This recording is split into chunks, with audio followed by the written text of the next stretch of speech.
the internet controversy and beef, the Paul brothers are certainly not new and immune to it. Ever since their meteoric rise from Vine to Disney to YouTube and now boxing, both Jake and Logan Paul seem to attract controversy at every turn. From beefing with guys like KSI, Pete Davidson, and Ryan Garcia in the past, it was only a matter of time before they found themselves in a squabble with a highly influential persona.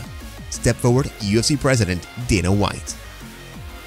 Hello fight fans, and welcome to another video where we'll be taking a look at the story and the history of the feud between UFC President Dana White and internet sensation Jake Paul.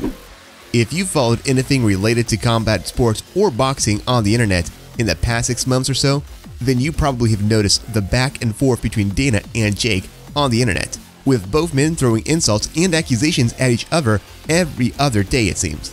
And you might be wondering, where is the beef coming from? Well, to answer this question, we shall take a brief dive into the life and personality of the two men. Jake Paul. Born in Cleveland, Ohio, Jake has had a pretty meteoric rise to superstardom. He started his entertainment career at the tender age of 15 through an app called Vine. Using this app to create content and videos, Jake was able to amass millions of followers and billions of views on the app in just a year. Even as a kid, there was something about him that just made people want to watch him perform and entertain. And this continues when he set up his YouTube account. Through his YouTube platform, he picked up where he left off on Vine and continued to post exciting and sometimes controversial videos, and this led to more success. As with the number of viewers and followers he had gathered, he was able to venture into music. His music career followed the same pattern as his YouTube and Vine ventures, as he amassed a ton of success, with one of his songs even going platinum. And before he knew it, Jake took his ability to attract viewers to the boxing scenery, where he has also been highly successful, with a record 5 wins and a total earnings of close to $50 million. Dana White. There are certain people that if you give them a couple of dollars, you can be sure that by the next time you check back to them, they'd have made a fortune out of it. Dana White is among those people. Put simply, what he has done with the UFC and combat sports is nothing short of spectacular. When Dana and a couple of his friends bought the organization, it was worth just $2 million. He transformed the organization to be worth over $10 billion, with global recognition that is even as high as the NBA.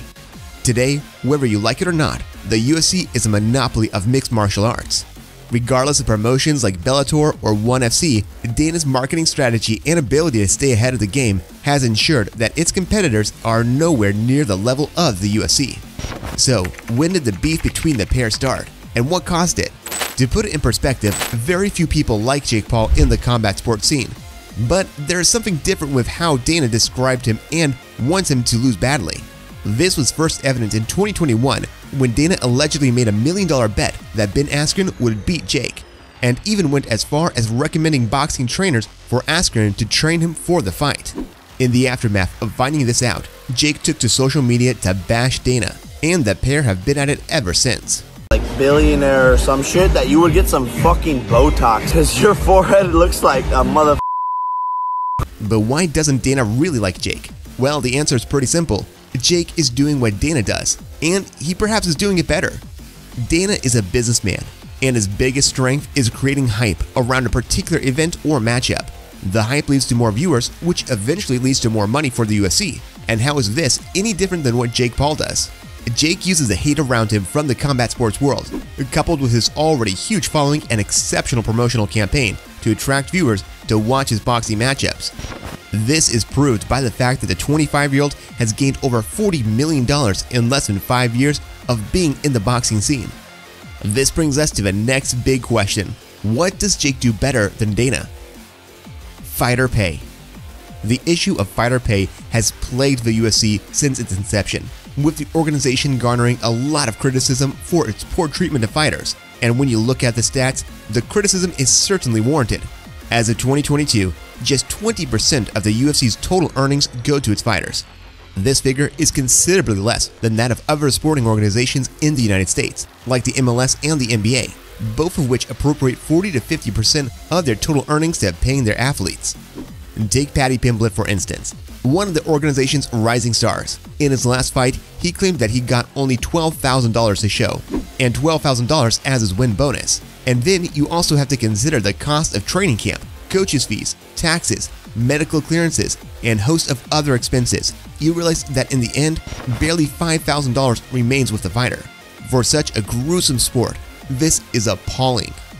In recent years, the likes of Jon Jones, Francis Ngannou, Nate and Nick Diaz, Jorge Masvidal, and a raft of other top-class athletes have had confrontations with the UFC because of how low their pay is. Ngannou, the UFC heavyweight champion of the world, got paid a meager sum of $600,000 in his last fight. Compare this with Tyson Fury, who pocketed over $30 million in his trilogy bout against Deontay Wilder.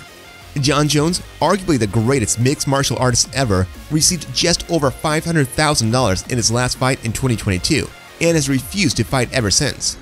When you look at things from this angle, you certainly feel sympathy for the fighters in the UFC. And this is where Jake Paul excels. Among the people he has beaten in his professional boxing career are former UFC athletes in Tyson Woodley and Ben Askren, with both men making approximately $4 million and $500,000 respectively, which is miles more than what they ever earned in the UFC. So you can certainly see where the feud could be coming from. Jake also has an organization that is willing to pay fighters much more than what the UFC is willing to offer. It only makes sense that fighters will jump ship in the coming years. Already, we have Ngannou fighting out his contract with the UFC without renewing it further, and Nate Diaz already stated that after his last fight with Khamzat, he won't renew. You can be certain that more and more fighters will follow this trend and vacate the UFC in search of bigger and more profitable opportunities. And this doesn't make a great reading for Dana, who will do or say anything in his power to reduce the star power of the Cleveland native. What does the future hold for both men? As of right now, it's pretty difficult to understand what Jake Paul really wants. Does he want to just keep fighting UFC stars like he has done before and has publicly stated he wants to keep doing? Or does he want to attract these stars to join his combat sports organization, Most Valuable Promotions, to act as a primary source of competition to the UFC? But whatever the reason may be, it is certainly not looking good for the UFC and its president Dana White. And if the issue of fighter pay isn't addressed soon, then 5 to 7 years down the line, he could be looking at a major paradigm shift from the UFC to the MVP. So this is where we part ways for now. Do let us know what you feel about their recent feud in the comments section below, and whether Jake can usurp Dana as MMA's premier kingpin. Thanks, and see you soon.